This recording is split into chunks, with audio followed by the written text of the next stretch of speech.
Hi, my name's Lee Carswell from Time to Speak.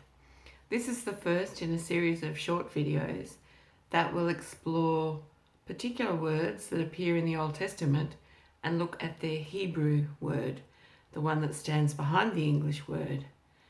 In doing so, we might get some deeper meaning, some new insights, and I pray a greater appreciation for what's there in the Bible. Things that we might have skated over because we thought they were kind of basic.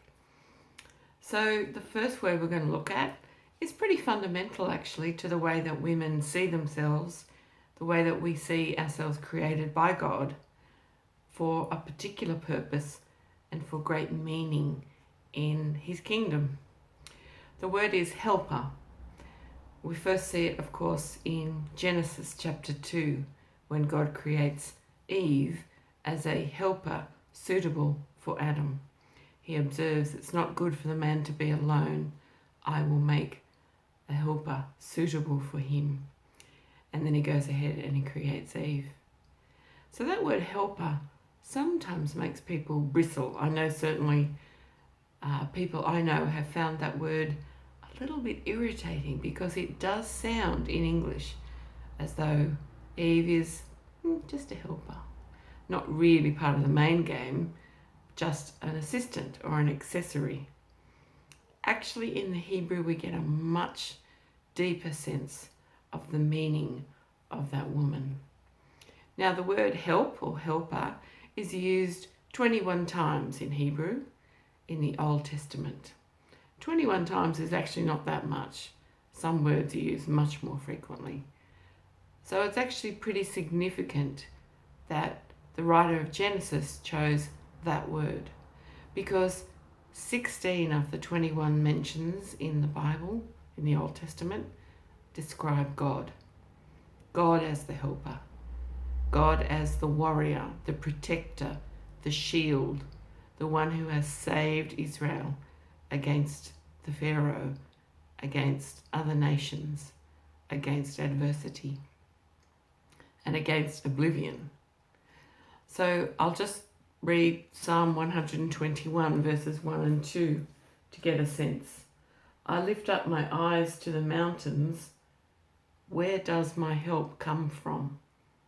My help comes from the Lord, the maker of heaven and earth.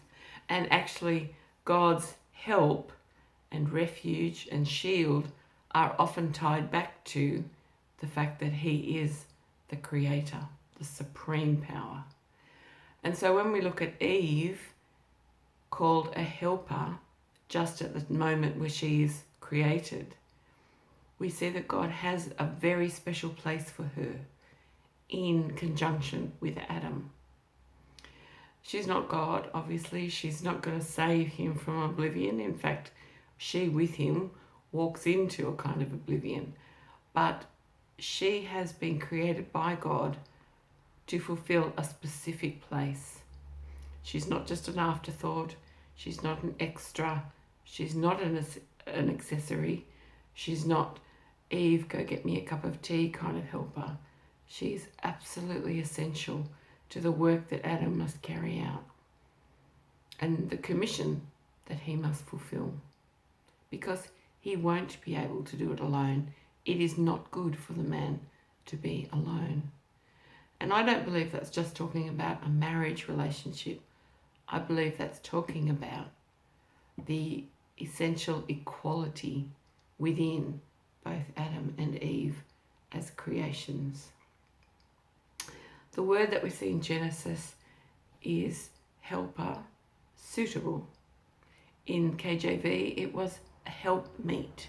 So it's actually something that completely matches, completely corresponds. So when Adam and Eve together are a unit, when women and men take their place alongside each other to serve God in His kingdom, that's the way He made it to be. So that's helper.